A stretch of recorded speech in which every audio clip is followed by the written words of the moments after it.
Hi, I'm Tony Lastoria with IPI on site, IndiansProspectInsider.com. I got Alex Lavisky here from the Cleveland Indians organization playing down here with Lower Lake County this year. Alex, thanks for being on. We're about a month into the season. How are things going for you this year? So far, pretty well. I know everything's definitely off to a better start than I was last year. Definitely feel like I was able to figure some things out and learn from last year, and so far it's paying off this year. And the team seems to be coming together a little bit, so it's a good time to be a captain right now.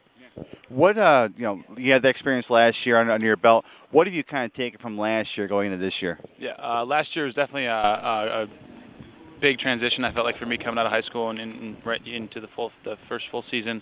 But this year, I feel like last year I was able to learn, try to take each day at a time, really understand the process, and not try to be too fine too early. Really just stick to the process and understand that progress each day is a lot better than trying to be perfect each night. And just sticking to that and hammering out my routines and really just let it carry over to the game and let my tools and ability to take over in the game. You've got Alex Monsalva here with you again. You guys are back here sharing catching duties. How are things going behind the plate for you so far? So far, really well. I definitely feel a lot more comfortable with the pitching. The ball moves a lot more than it did in high school. Obviously the velocity has never really been an issue, but it's the certain cuts of the ball, change-ups, curveball, sliders, all that good stuff.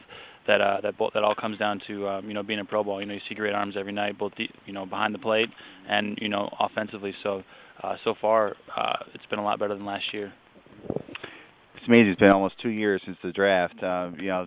And it's coming up really quick in about 5 weeks. Another a group of players are coming in. It's probably kind of weird in a sense where here comes some more guys. Do you feel does it feel kind of awkward that now that whole draft thing's behind you? And I guess what was that like for you when you went through that whole process? It was a great experience. Definitely any time when you get picked by your hometown team, it's a unique experience. It's something that you can't really duplicate.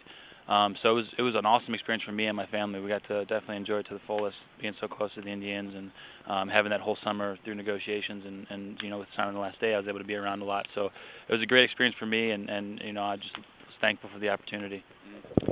Now, if memory serves me correctly, you would have been, I think, a sophomore at Georgia Tech right now. That's where you're committed to.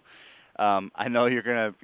I know what you'll probably say, but are you happy with the decision you made? You think you made the right career choice? Yeah, absolutely. This is what I wanted to do, and I think having 2 years of pro ball under my belt would have prepared me a lot more than having 2 years of college under my belt.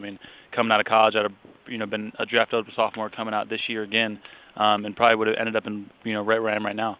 So it's I've had 2 years of this experience instead of 2 years of college, and I think I definitely made the right decision. I'm really starting to find my way, feel comfortable, and find myself as a player, and it's definitely shown on the field so far this year.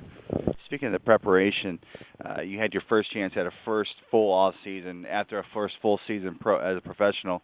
How does your off season go, and maybe what did you do kind of differently this year to prepare for this year? Yeah, this year definitely did a couple things differently in the off season where I knew what I was going to expect this year. Going into spring training, I knew, what my body needed to feel like, what weight I needed to be at, how conditioned I needed to be. So the whole off season was dedicated towards that. I was able to get down south a couple of times, down to warmer weather, make sure my arm was in a little bit more better shape than it was last year coming into spring training. And offensively, I was able to hit out in the field and just get time outside that I don't have that opportunity up here in the snow. So it was definitely a great off season for me. I felt like I put myself in the perfect spot that I needed to be in to start this season. I think people are pretty satisfied with what's you behind the plate. What about at the plate? I know that's been a topic of discussion for you and obviously people that come watch you. What do you think you need to do to kind of make that next step as a hitter? Yeah, obviously, catching's been fine for me ever since I played, but hitting offensively has been the biggest issue as what the Indians expressed to me and everything. And so far, this year, everything's been really well. The whole offseason was dedicated towards, lengthening my bat path and being able to stay through balls much better. So this year, I'm able to see that ball deeper and stay through it longer.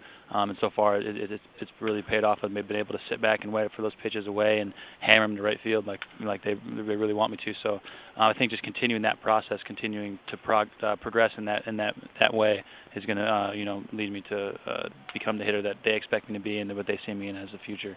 Yeah, and obviously it's a lot easier or a lot harder than it looks. People have their own, what they think you should be doing out there. what is it like when you're out there, getting instruction? People are telling you what to do. You're watching video and all that stuff. How do you kind of incorporate all that and just kind of figure out a way to make it work? Yeah, I mean it's definitely tough, especially because it's all coming from a good place. All the coaches want to help us as much as they can, and you really just have to learn how what works for you. There are a lot of times three different coaches saying the exact same thing, but they're all describing it in different ways. So you have to really have a good filter in your head and really take the information that they're giving you and process it the right way. And definitely, it's definitely a challenge for young players because they want to take everything they see and try to improve the best they can as fast as they can. So definitely just having a good filter and taking the things that you feel like can really help you and understand that everything's coming from a good place and just roll with it a little bit. What was maybe the thing you learned the most about last season coming into this year? Last year, I feel like just try not to be too fine to early. I'm a very hard worker. I want to be as perfect as I can, and sometimes it takes you got to take a step back before you take a step forward. And I definitely felt like that's what happened last year. And I'm just continuing that progress each day, and hopefully good things are going to happen. And then last thing, real quick. Got another 5 months here left in the season. It's gone pretty quick so far. It's a quick 5 or 6 weeks already. What are kind of your goals going forward for the rest of this season? And I guess what do you want to accomplish this year? Just stick to those routines that I was able to establish this off season. They paid off for me so far in this first month. So I just really want to stick to everything that I've been doing and continue to progress myself as a player, as a hitter, as a catcher, and as a teammate each day. And stick to that process and make that progression each day, and then see what the final product is by the end of the year. All right, well, thanks for coming on. All right, that's Alex Lavisky, catcher, Lastoria Lake County, and that's a wrap.